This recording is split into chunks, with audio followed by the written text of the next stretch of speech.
Нека има слънце, нека има слънце. Всички си казваме това и накрая се събираме тук на климатика да си почиваме. А пък друго си е да повали малко дъжд, да направи така атмосфера за четене и така нататък.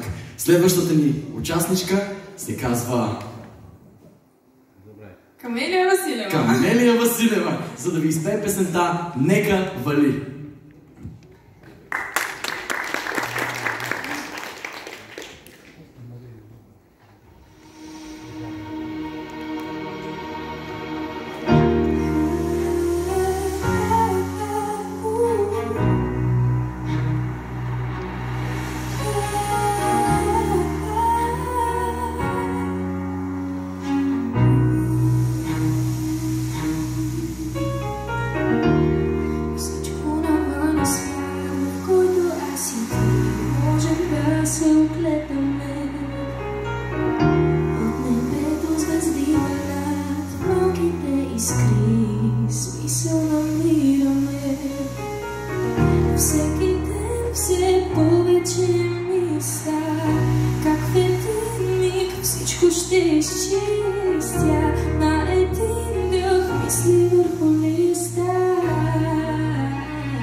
Всеки